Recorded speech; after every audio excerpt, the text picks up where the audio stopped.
All right, we're live. Howdy, my name is John Friebel, Vice President of Experience. All right, thank you, Chris. My name is John Friebel, Vice President of Sales and Marketing for Experience Bryan College Station. This is part 4 of our National Travel and Tourism Week presentations that we're doing. Of course, National Travel and Tourism Week is a U.S. Travel Association promotion that we're taking part of every year. It's a way for our industry to come together and show solidarity and understand the impacts that travel and tourism has throughout the country. Today we have Ryan Callison with us from Madden Media. Ryan, thank you for joining us. We're really excited to see your presentation coming up. We've had some presentations throughout the week already, and we're looking forward to this one as well, discussing some traveler sentiment and expectations, as well as how we can leverage that from a social media perspective, maybe on the destination side, but also from maybe some business side as well. So thanks for joining us. Hey, no problem. Happy to be here. And just as a quick introduction for you, I know I've known you quite a while from your time in Arlington, maybe a little bit prior to that in Frisco, but currently with Madden Media. And so Ryan is no stranger to the tourism industry with more than 12 years of experience in destination marketing. Oh, excuse me, let me pull that back up. With more than 12 years of experience in destination marketing, his passion for the tourism and hospitality industry, love of graphic design, videography, and communications keep him energized and ready to promote travel across the country every day. In his spare time, you can find behind camera, golfing, snowboarding, or visiting his favorite place in the world, Iceland. Traveling is in his blood, and he is always looking for a new adventure. So with that, Ryan, I'll turn it over to you. Thanks for being here. Awesome. Thanks, John. I really appreciate the time and the friendship that we've had over the I guess many years now. So like John said, I come from the other side. So I've been with Madden Media for about 6 months. So prior to that, I was spending about almost 13 years in destination marketing. So I've been on John's side and lived the DMO life, and it's still in my blood for sure. So this is something that's near and dear to my heart, and I love being able to work with John and the team over there at Experience Bryan College Station, and really helping them kind of, navigate the waters as far as it comes to marketing, but really trying to navigate the waters as it comes to COVID-19 and how the destination is responding, but how we can help businesses within the destination respond to the pandemic as well. So I'm really happy to be here, and hopefully you guys all find some benefit out of this. And for anybody who's live and watching this, happy to entertain any questions as we go through this, but let's go ahead and get started. Chris, if you'll move on. So the agenda for today is really, I want to go over 4 main topics, and it's the changes in consumer media that we're seeing and trends that we're seeing across the board. There's going to be several sources cited in my presentation, and a lot of them are companies that we work with on a daily basis within destination marketing world. So if you're not familiar with them at all, I'll kind of talk about them, and they're all ones that I'm very familiar with, and I know John and his team are familiar with, but they're kind of the industry leaders in the things that we do, and the research that we look to as a guiding light to our marketing efforts. And then we'll talk about some travel intent and what we're seeing from consumers getting back into the market as far as getting back out on the road and wanting to travel, talk some travel trends, and then we're going to get back to some social basics and some just really kind of low-hanging fruit of the things that we're seeing across the social media world as far as it comes to destinations marketing, which if obviously destination marketing organization, if you are running a business, a restaurant, a bar, you think, hey, this isn't about me, or this isn't what I'm about, but you have to make sure to utilize that destination marketing organization within your destination, which is the experienced BCS team, and making sure that you leverage the power that they have, because they can reach out to a lot of potential visitors to your establishment, as well as local residents to your establishment anytime, not just during this pandemic, but really through the course of any time. So if you'll move on to the next one. All right, let's talk about media consumption shifts during the COVID-19. So it's no surprise, as most of us have been cooped up in our houses for the last couple of months and ready to get out, the behaviors and how they've changed and the consumption of how we're spending our time in front of the TV. What are we spending our time on our phones, Are we listening to more podcasts? Are we watching more TV? Are we spending more time in front of our computer? But it's no shock to really see that 42% are paying more attention to traditional TV. So even if you just have it on in the background and you have to be walking by in your kitchen and just seeing a commercial or anything of that nature, that we're seeing a 42% increase to traditional TV. 53% are paying more attention to the web. So whether it's you're searching for the latest thing to have Amazon shipped to you, or you're looking for the next inspiration for the trip that you want to take, we're paying more attention to the web. But we're also paying more attention to streaming TV, which is not a shock. I think it feels like almost a year ago that we were talking about Tiger King and watching it, but a lot of people are paying more attention to streaming TV. So on the onset of the pandemic, a lot of people are, on Netflix, on Hulu, watching more streaming TV. But the bottom two are kind of come as no surprise to a lot of people. So 20% are paying less attention to radio. So if you think about everybody that had to shift from working from home, that, hey, I'm not driving to work in the morning, I'm not driving to work in the afternoon. So the increase of, or the intent of listening to a radio station has probably gone down significantly. And then 27% are paying less attention to podcasts, which just kind of tells us that if you work in a cubicle, you work in a pod, and you're typically doing busy work, that you're not having your headphones on or your speakers on and paying attention to those podcasts that you traditionally listen to, maybe because you have kids screaming in your ear, but you're not paying attention to those podcasts as well. So if you'll move on to the next one, please. Okay. So this survey right here is a traveler perceptions of safety. This is done by a company called Destinations Analyst, which is based out of San Francisco, which is really a research company that we, as destination marketing organizations, really pay attention to because they work primarily in our sphere.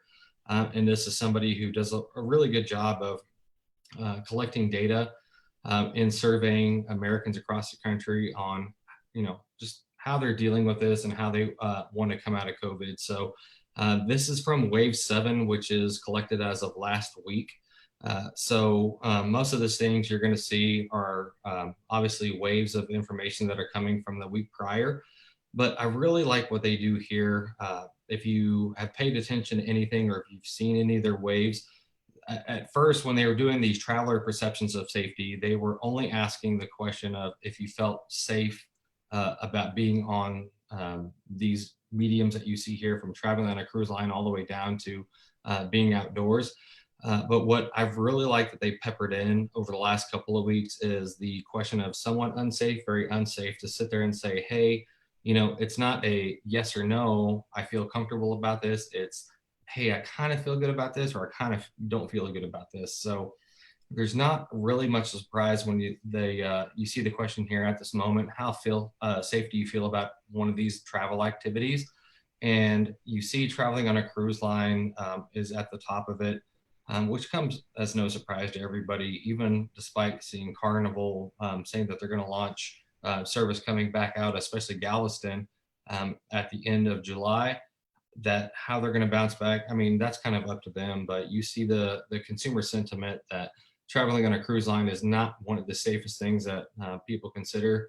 Traveling outside the United States, which doesn't come as a surprise to anybody, but you see the one underneath that, especially for Bryan College Station, when you talk about sporting events.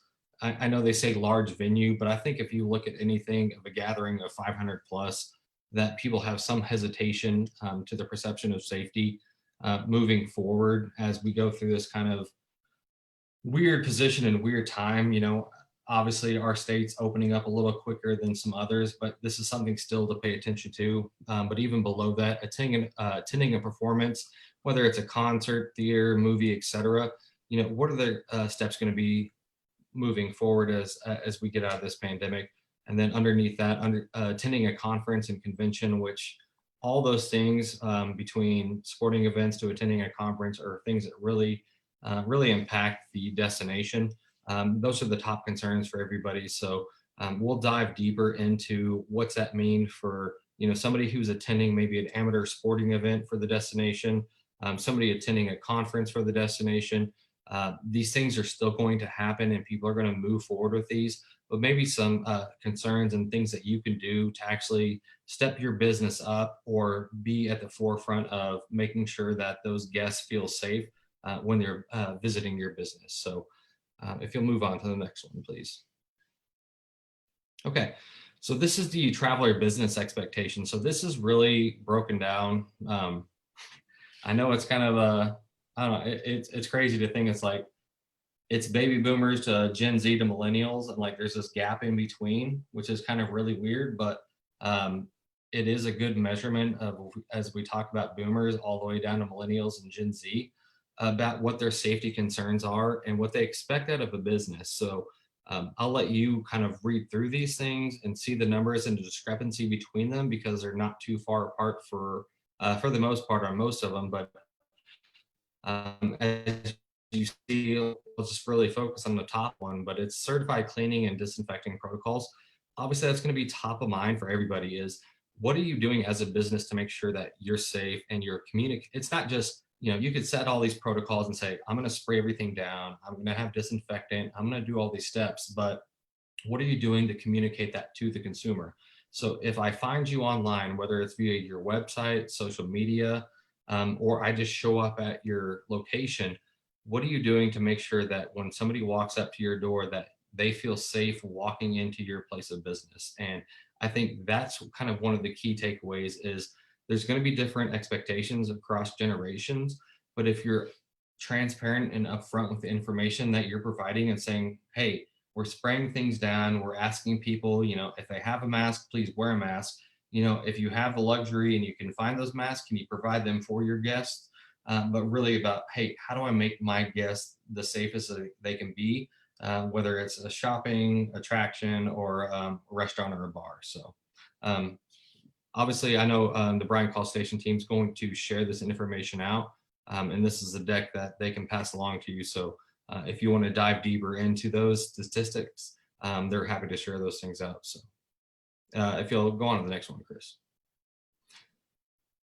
Okay, so this is another good one that kind of just really expands upon what we talked about in the last slide, but is when thinking about visiting a commercial location that's open to the public, what are the top things they have in mind? I do a lot of these webinars across the country, and I did one yesterday actually for some people in Missouri. And if you actually watch or look up the Missouri health safety guidelines, they're not as stringent opening up back up as we are here in Texas. So they're not making them provide hand sanitizer at the front door. They're not asking people to wear masks or provide masks. So this is kind of one of the more important ones. Is what's the consumer say? It's not what's the government say, or what's that local government or the state government saying that needs to be provided, but what's the consumer saying? And I think that's what really matters in all of this. So the simple things of provide hand sanitizer.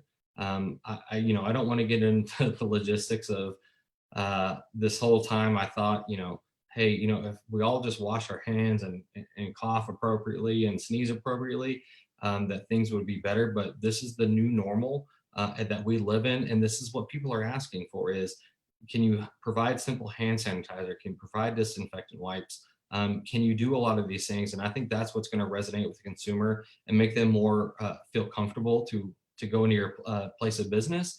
Is, hey, we clearly communicate our standards and what we're doing, and here are the things we provide. I think that's what's going to really resonate with everybody moving forward. Go on to the next one, Chris. Okay, so this one's a little different. This is really the traveler sentiment, and this is done by a company called Longwoods. This is their wave 8. So they've been doing these, obviously you can tell, since the pandemic was announced as of March, the week of March 11th. And this is something we really use as a guiding tool within destination marketing. And you think, hey, what's this have to do with me? But really it talks about what's the sentiment upon the traveler, and when are they wanting to get out? When are they wanting to go back out and see everything? So you can kind of see how the fluctuation, especially in this top chart of, hey, I've canceled the trip completely, which is significantly down as, March 11th or that week of before the pandemic. And it jumped all the way to 48% the week after and then you look at reduced travel plans, and you kind of see this up and down fluctuation. The next week, I'm really kind of curious to see how people react to this survey after this week. This Longwood survey is only done by 1,000 people across the United States, and the one before is a little over 3,500. So it's taking a good pulse, but it doesn't take into account the states that have opened up and have more lax restrictions. But I'm still interested to see, no matter what, how this next week goes, and seeing what people's sentiments are about reduced travel plans versus, hey, I've canceled the trip completely. So obviously you see a couple of weeks ago that we had the 47% almost split, and then we actually got a little worse the week after, because I think a lot of the numbers for as far as exposed cases across the country and the total amount of deaths increased, that we saw, hey, here's a little disparity here, but you see those get closer the week after. So we're going to start seeing, as more states open up and their travel restrictions get more laxed, that we say, hey, is there going to be a crossover at some point between the canceled trip completely and the reduced travel plans? If you look below the impact of if you look below the impact of COVID-19 on upcoming travel plans, there's not really big shock here, and that I changed my destination as to one I can drive, as opposed to, hey, I'm flying there or I'm traveling internationally. This is a big shift that we're seeing, is if you had and I know we touch on it here in a slide, but if I had a cruise or I had an international trip planned, that those plans got put on hold. So we're not too surprised to say, hey, what's the shift, and how am I transitioning my vacation that I had planned maybe internationally to Europe or the islands or anything of that nature, and how am I going to treat that trip moving forward?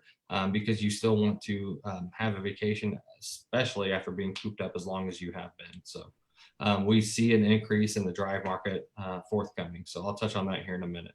If you go to the next one, please. Okay, these are some expected short-term consumer travel trends that we're seeing, and this is aggregated across multiple sources. But just, here's 4 quick short points that you're seeing. And this is really a benefit to a destination like Bryan College Station, is the overall shift from densely populated areas, attractions, and finding those experiences and attractions that open up space. So when you think about the Texas region, if you're thinking about a Houston, an Austin, a San Antonio, all the way up to here to Dallas, Fort Worth, those are the populations that are the most affected here in the state of Texas. And when things get more laxed and open up, that they want to go out, experience, they want to hop on the road, they want to hop in the car, go somewhere else and experience something different. That a destination like Experience BCS is really going to be open to a lot of people's minds of, hey, it's not that far away, but it's easy to hop in the car and get there and have those experiences that really involve having some space and some openness to them. So that's one thing to take into account. This next one is really, we're seeing mixed data. Just for reference, we update this presentation weekly because the information is really shifting a lot. So if you would have saw this maybe 3 weeks ago, we would have said, hey, the older demographics are going to be the slowest ones to return to travel. We're actually starting to see this evening out, if you will, of how the older demographics are going to be returning to travel. So you think about maybe your parents or your grandparents. Actually, I'll be 37 on Sunday, no plug for my birthday, but turning 37 is, I've got a parent in the mid 60s, I've got grandparents in the 80s. Is what's their thought process on how they want to get out and visit their family? Are they saying, hey, I haven't been able to see you, I want to go out to you and come see you in your city? That's kind of this weird shift that we're seeing is, hey, am I your younger demographic, I want to bring my family to you, or is it vice versa? And we're really seeing a shift there in the older demographics as far as the return to travel.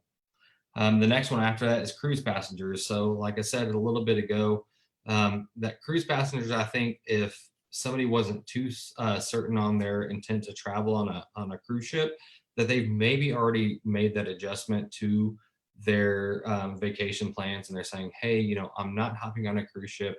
I'm going to do something that really involves me being around the destination that I live in, so I could easily make it home if something happens. But they're still looking for those opportunities with similar planning simplicity. How can I make it, can I stay at a hotel quickly? Can I have a staycation? Can I get out in open spaces without people? Is there anything, perhaps water incentivized that, hey, I just want to get out. I want to do something in the open and I want to be with my family. So that's something to really pay attention to as we move forward.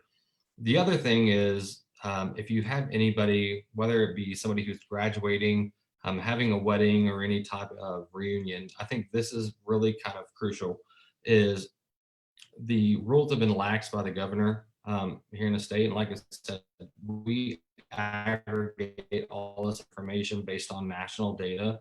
But as things change here in the state of Texas, living here in the Dallas area, I'm very cognizant of what the governor is issuing. So when he, came out the other day and said, hey, outdoor graduations are going to be allowed, what's that really allow for people getting back together and celebrating the graduation of whether it's somebody maybe in college or to the high school level, is that we're going to see this small group or travelers kind of return. We're going to see maybe if you had a wedding plan that you're saying, okay, can I cut the fluff out and just get back down to the basics of, hey, it's friends and family or direct friends and family reunions. Can I get a smaller group together just to make sure that we celebrate a milestone moment? So I think this is what you're going to see a smaller return of. So as we look to the future of what it means for Experience BCS, is maybe you'll have those smaller groups coming back quickly, more so in a drive range of the state, within the state, to sit there and say, hey, I'll drive to Bryan College Station, I'll stay in XYZ hotel, and somebody's going to go to a shop, somebody's going to go to a restaurant, but we're going to see those things kind of recoup a little quicker than other pieces of business. Go to the next one. Okay, so this one is through destinations analysts as well. So this is a traveler rescheduling intent. So this is people who we call them more so, or for lack of a better term, maybe spring break take two. So those people who said, hey, I'm going to spring break, I'm going to do this, and now their plans were ruined by the pandemic. What's their intent of rescheduling that trip? So you can kind of see here the different bar graphs of the dates, March 13th all the way through April 24th. So as you see the waves that they've asked the questions about when they're rescheduling, you kind of see this fluctuation of maybe, obviously you see in June, especially the March 13th, people said, hey, no, this thing's going to be done. We're going to be back traveling and we're going to go back in June. Well, obviously that wasn't the case. As everybody knows, this whole thing has been a moving target. But you start to see, hey, I'm coming back in June. Okay, I'm really looking at July. And then you see August kind of take over, that these people who said, okay, I've had these trips planned here. Here's my rescheduling intent. Obviously based on the school time and how people are going to react to the start of the new school year, whether Texas accelerates that and moves it up ahead, or they say, hey, we're going to move it and maybe have the fourth Monday or anything after. But you really see people's intent between August and September increase over all the other time frames because that's the time that they think things are going to be safe. So, we look at the length of the containment. It's an accelerating travel plan. So you start to see it go up and up and up. But we still look at fall from the leisure travel standpoint as, hey, we feel these are going to be the safest times, which, to be honest, as we sit here May 7th, that, if you look at August and you look at September and October, it's not too far-fetched to think about the world we come back to live in as far as making that safe travel destination or that safe trip for you and your family. If you go to the next one, please. Okay, so really moving forward to your business and what, the social media content that you're creating. I know social media is hard. It's a full-time job for most brands. And how do you sit there and engage everybody? How do you sit there and, make sure your content's relevant and it's timely in the way you're delivering it. But the key takeaways I want to make sure, and I took this from Lowe's Media, is really making sure that you take the time, you stay away from produced posts. If you've had a content calendar scheduled and you're still following that, back away from it. Step away from that. Take the time to be in the moment. Make sure that you're following other social trends. You're watching other brands that are higher than you and what they're doing. It's how can I be the most authentic brand that I want to be? Because emotionally capturing everybody is what's really going to resonate with the consumer right now. It's not, hey, we're back open, you come in here and get 25% off. That's not the deal. I know everybody wants to have, people come into their stores, have business and have transactions, but you have to remember the way you're marketing and the way you're presenting yourself to the outer community is all about this authenticity of, okay, here's some user generated content. I didn't take this picture. I didn't produce it. It's not this high value thing, but maybe somebody shared it with you. Whether it's an uncle who said, hey, Karen down the street, she took this picture about your business. It's okay. Well, I'm going to take that. I'm going to share that moment with somebody and be authentic, have the emotional pull to everybody, because I know that's resonating with everybody right now. I know everybody's seen the commercials with different brands. They maybe have all the same type of music. They may have all the same type of message, but like, honestly, it really resonates with a consumer to sit there and say you're passionate and that you do care about what's going on, that you're not saying, hey, I've been closed for 2 months. I just want to come in here and quickly make a buck. Is how can I be the most authentic to my store, my restaurant, or my bar, and really share those moments with everybody. So if it's asking people to engage in, hey, what's your favorite memory of our store? Share your favorite moment. Those things, when people read those in the comments, those resonate more than you posting something about being more commercial and more, driven by the commerce of the business. So just really think to be, staying away from those produced posts and being truly authentic to your destination and your brand. All right, Chris. Okay, I pulled this one. This was literally, kid you not, if you hadn't seen this, this was maybe an hour and a half ago.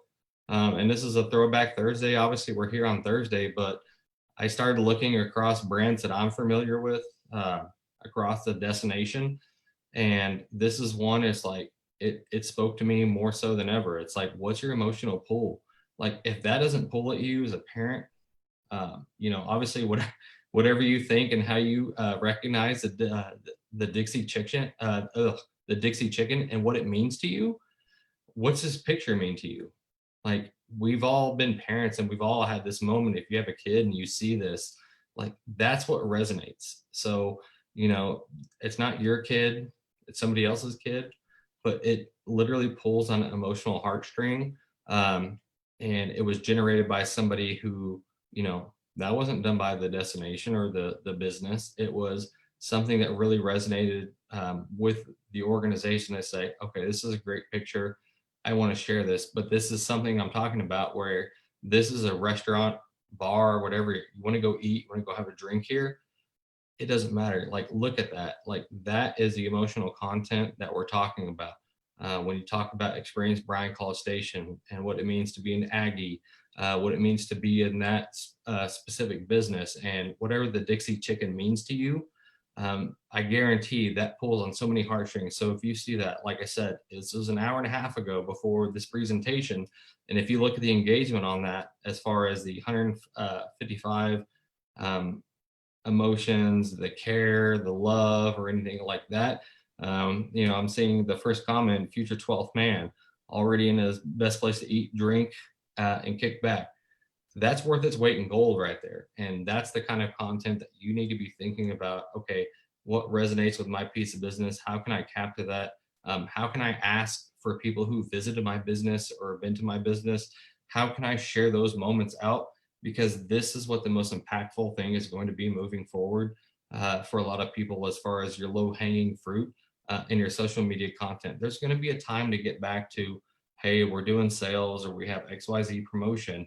But this moment right here really just resonated with me. And this is why I wanted to make sure to pull something relevant to sit there and show to you guys, hey, this is a local organization that got this picture and this is the time they decided to share it as a throwback Thursday. So really, this is something to think about as far as how you can get people to not just, you know, engage with your content, but perhaps they share it out. If somebody shares something out, that's worth its weight in gold. That if you share it out, that potentially over 200 people are going to see that content that you shared out. Think about that from a business standpoint, that if 7 shares times 200 people, that 1,400 people have been exposed to this. It really means a lot and resonates. So this is really something to think about: is what is your emotional pull? How are you going to engage that tactic, and how are you going to pull that content and really work with people? If you're a local business, that who your go-to people are. How can I ask for people for content? Don't be afraid to ask for the content. If you know who your locals are, and you know the people who come to your location a lot, don't be afraid. If you have their email, you have their text, or you know them on social media, don't be afraid to ask them for a candid moment, because I guarantee they're going to be willing to share that content with you because they want to see you succeed just as much as anybody else. So don't be afraid to ask for those things. All right.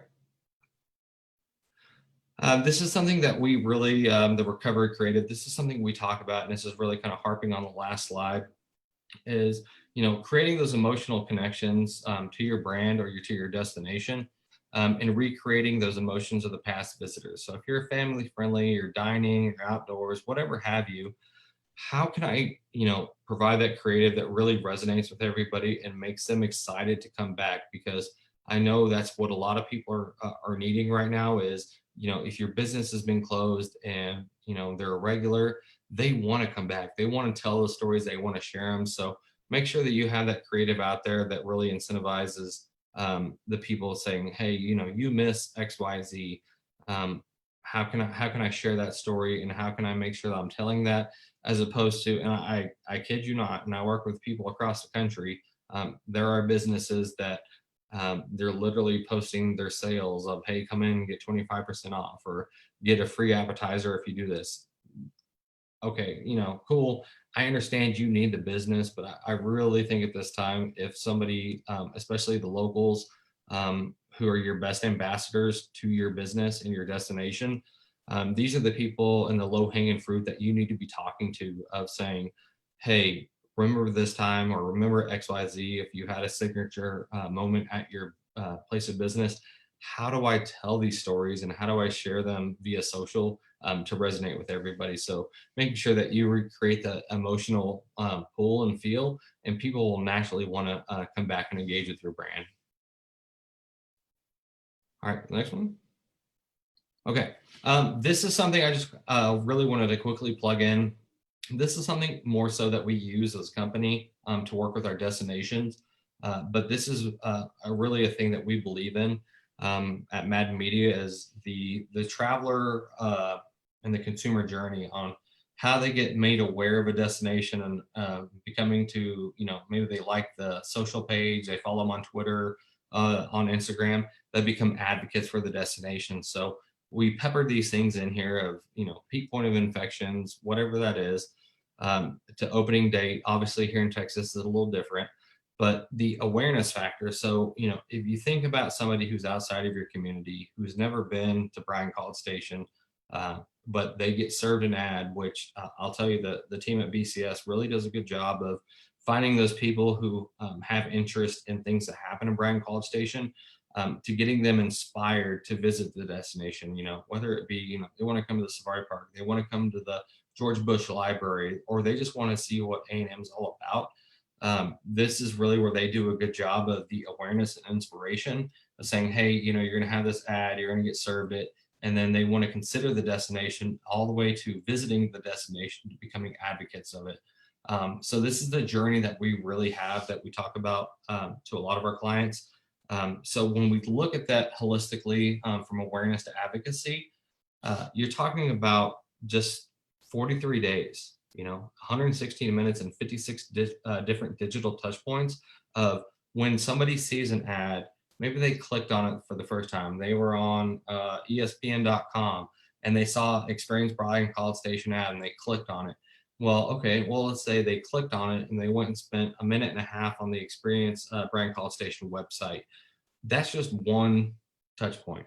That's somebody clicking something to go to a website. So they only spent that amount of time on there. So when you really holistically think about something and how you actually want to reach out to people and talk to them about coming to visit your destination, this is the basic information that we kind of share, that it takes 43 days, 116 minutes, and 56 different digital touch points in our current environment. And this is all pre-COVID. So that's one thing to take into consideration. So what we've done is, okay, we extrapolate that based on information that we have and said, all right, well, if that's the normal, if we have a sped up time frame of people who want to come experience a destination, well, we're going to shorten that because we're all cooped up, we're all pent up, and we want to get hopping on the car and go doing something different. Is that if you're anticipating people arriving into your business in July, and I know that's these dates are just arbitrarily here. Hopefully people are in your place of business way before then. But if you're looking at people at July 1, that you're looking at a May 19th launching of your marketing and getting that message out there. So I know we're working with a team at Experience BCS on getting messaging out way before then. So they're going to be ahead of the curve to get people into the destination. But these are just some dates so that you have them for frame of reference of, hey, if I want somebody here, this is when I need to start marketing. So if you look at the date below, as far as June 19th for an August 1 arrival, these are kind of general guidelines, if you will, of the times that you need to be marketing. Let's go to the next one. I had a feeling that was at the end of it. So really just wanted to thank you guys for being here. I know it's a lot of information, a lot of data thrown at you at one time, but I really do encourage you to make sure to reach out to the team at Experience BCS and make sure that you're working with them on a daily basis, because the DMO and your destination is really the first source of making sure I think that you're successful as far as it goes to opening your business up to having visitors come there and visit you. Chambers are all good, and I'm totally supportive of them and making sure that locals and everybody knows about you. But there's another avenue to go, and that's always working through your local destination marketing organization. And I do believe that the team at Experience BCS really can help you achieve the goals that you want. So with that, I'm happy to answer any questions. So. Perfect. Thank you very much, Ryan. It's like you said, it's there's a lot of information. There's a wealth of information coming from every which direction right now from a travel and tourism research standpoint. Everybody trying to understand what post-COVID is going to look like, right? We all want to leverage this to try to get back in front as quickly as possible. Do you see the consumer sentiment and expectations maintained for the foreseeable future, or could we see a shift back towards pre-COVID tendencies by consumers and therefore the strategies that we take into consideration prior to March? I mean, that's a good question. I think it's really indicative on what happens within the state. Obviously tomorrow with salons and barbershops opening back up, is, if we see this so-called second wave, I know a lot of people feel like that's going to happen with opening things back up. But I think if one thing we've learned from this is nobody knows what's going to happen from today to tomorrow. So really just sitting idly by and making sure to pay attention to everything and following the news and what's going to happen is, I honestly feel like in the research that we have from our partners at Google and beyond, really show that the first steps are going to be, people are going to want to enjoy their location or their destination regionally. So, let's say with Google is showing right now a 20-mile radius. So within a 20-mile radius that people are going to be more apt to get out of their house, go visit maybe shops they've never visited before or restaurants. I think there's going to be that low-hanging fruit for a lot of people to enjoy. the fruits of saying, hey, I've never seen this person. This person's never been in my store. I think you'll see that on a more local standpoint. But as things open and we get to May 18th, especially in the state of Texas, and maybe if the restaurants and the bars get back open, the restaurants get to that 50% capacity. I think once you get there, if there's not these big influxes, that you're going to see the appetite for people more so to get out than ever, especially being into the summer months. Mm. Absolutely. And I think, we have some cautious optimism as Bryan College Station, just given location and where we are within Texas and how Texas is somewhat responding as a whole. And especially knowing now that A&M does plan to have classes coming back in the fall. And that's a big part of our business and attraction, right? And so, one thing that you mentioned was staying away from produced posts, being authentic to who you are. But that doesn't necessarily mean just going organic, correct? We still paid placements and posts still have their place. And, with the smaller businesses and budgets that may be listening or checking into this, not everybody can go with big digital campaigns, but what advice would you give to some of those businesses on how to allocate their spending or some best strategies to reach those new people that you mentioned? Yeah, I think honestly, it's if you've had any paid social strategy before this, pre-COVID, that if you've gone with outside of the realm of maybe that regional drive of, I would say anywhere 75 miles and above, that you go ahead and harness that back in and apply it to more of that 75 miles inward, is kind of really what we're seeing is, okay, how can I target people within a really close drive? To sit there and say, hey, come experience my business. Maybe you've never been here before, but there's a lot of tools within Facebook as far as lookalike audiences and everything that you can find that right audience that you want to attract, but maybe spending less money and targeting the people who are closer to you, because that's going to be probably the most prudent spend of your money moving forward. I would say at least for the next 2 to 3 months. Until people get more open up to the idea of, broadening out and driving and traveling. I think that would be the most prudent use of those funds. If you're still doing paid social media, if you're doing organic, like I said, it's are you taking the time to create those posts that have that emotional pull? I think more so than ever, like that's what's going to really grab people. You can't sit there and say, I know people say, I want to advertise on social because I think it drives XYZ dollars to my business. You can't ever really look at it in that regards as it's just another arm of the marketing efforts that you do for your business. So you have to sit there and say, okay, if I'm going to limit my reach to people, how am I doing it in a paid strategy? As well as, okay, how am I reaching people who are already engaged and like my page? And how am I really reaching out to them and saying, hey, let's say I've liked your page and I haven't been there in 3 months. What are you posting to put on there that really reaches and talks to me that makes me want to come back to your business? So really thinking in those terms. Awesome. Kind of final question, with our museums, I noticed, David, I saw you from George Bush Library listening in. So thank you for joining us today. And some of those other museums, smaller businesses, other attractions, that kind of thing, that we know that Bryan College Station has some busy weeks, weekends, citywides, football games, graduations, hopefully returning sooner rather than later. How can these businesses leverage those busy weekends and really target the individuals to make sure they're reaching those people already in town to get them in their doors? Yeah, I think especially for I know museums and libraries and those things that they, maybe they're not the top of the funnel for a lot of people, but I think more so than ever, I think this is the best time for them to shine, is sharing that unique content that their attraction has. And not only doing that, but also making sure that each one of you communicate, hey, here's the safety protocols we have in place.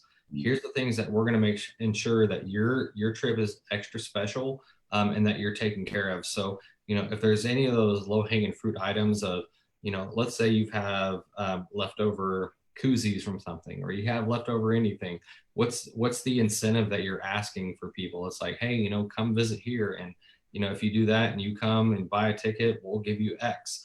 I think that's really what's going to stand out for a lot of people, because you have to also think, it's like people are starved for new engagement, and they want to get back out. So this is the time to really take advantage of the people who've maybe never been to your attraction or your museum or your library, and sit there and say, hey, FYI, did you know that blank?